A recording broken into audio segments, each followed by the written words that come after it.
Hello friends, welcome to my YouTube channel daily information. This is Shivani here. तो जैसा कि आप सभी को पिछले वीडियो में मैंने बताया था मैथ्स सिलेबस के बारे में, यानी कि एसएससी जीडी के मैथ्स सिलेबस को पूरे डिटेल में पिछले वीडियो में हमने बताया था। और आज का वीडियो में हम एसएससी जीडी के रीजनिंग सिलेबस को डिस्कस करने वाले हैं। और इसके बाद की वीडियोज़ में हम इसके जीके और जीएस के सिलेबस को भी डिस्कस करने वाले हैं। सो सब्सक्राइब द चैनल ताकि आगे भी आपको ऐसे ही एग्ज़ाम से रिलेटेड इन्फॉर्मेशन मिलती रहे।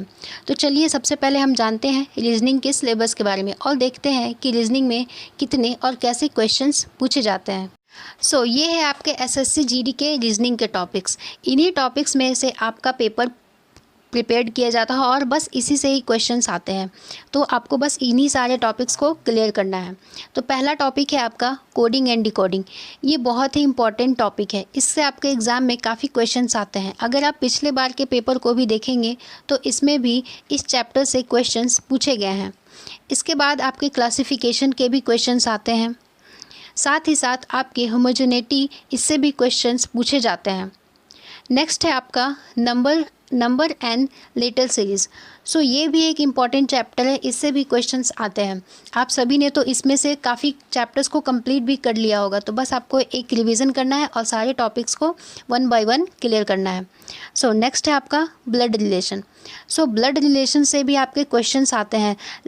इससे आपके काफ़ी तरह के क्वेश्चन पूछे जाते हैं, like family structural problem, pointing problems जैसे क्वेश्चंस पूछे जाते हैं। नेक्स्ट है आपका डायरेक्शन टेस्ट।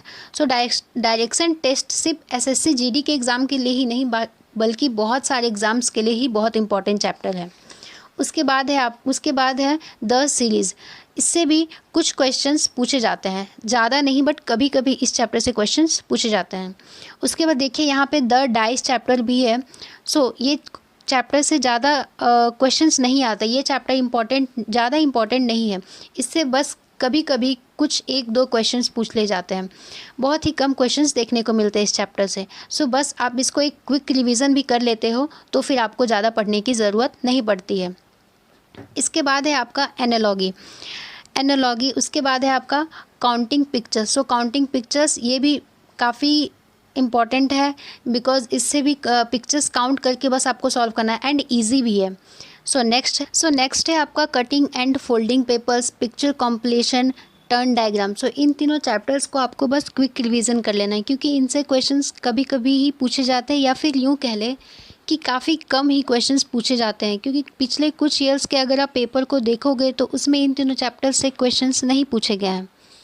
नेक्स्ट आता है आपका mirror reflection and water reflection. ये दोनों चैप्टर आपके एग्जाम के लिए इंपॉर्टेंट है। इनको आपको अच्छे से पढ़ना होगा। इनसे क्वेश्चंस पूछे गए हैं और आगे आने वाले एग्जाम्स में भी पूछे जाएंगे।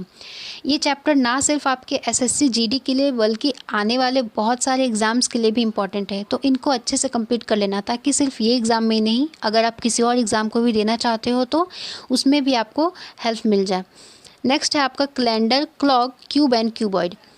इन तीनों चैप्टर्स को भी आपको करना होगा, क्योंकि इन तीनों चैप्टर से भी क्वेश्चन पूछे जाते हैं। तो ये भी काफ़ी इंपॉर्टेंट चैप्टर है। उसके बाद आते हैं आपके स्टेटमेंट से रिलेटेड चैप्टर। फर्स्ट है आपका statement and logic, cause and effect and statement and action. इन तीनों चैप्टर्स को आपको बस क्विक रिवीजन ही करना है। सिलेबस कंप्लीट होने के बाद जो आपके पास टाइम बचेगा, उसके बाद उसमें आपको इन तीनों चैप्टर्स को बस रिवीजन करना है, क्योंकि इनसे भी क्वेश्चंस नहीं देखने को मिलते हैं, या फिर यूँ कह ले कि कभी कभी बाय चांस ही देखने को मिल जाते हैं। इनको भी बस एक क्विक रिवीजन कर लेना।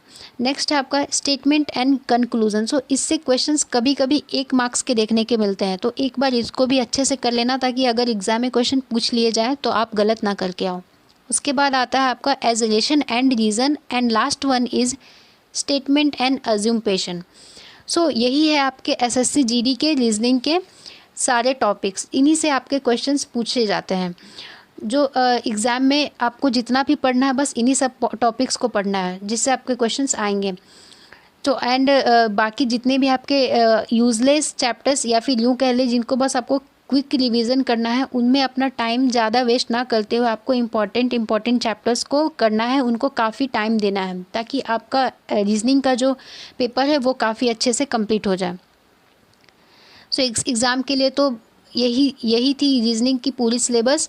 आई होप आपको ये समझ में आ गया होगा। So thanks for watching. अगर आपको ये वीडियो अच्छा लगा तो like share and subscribe my channel. Thank you.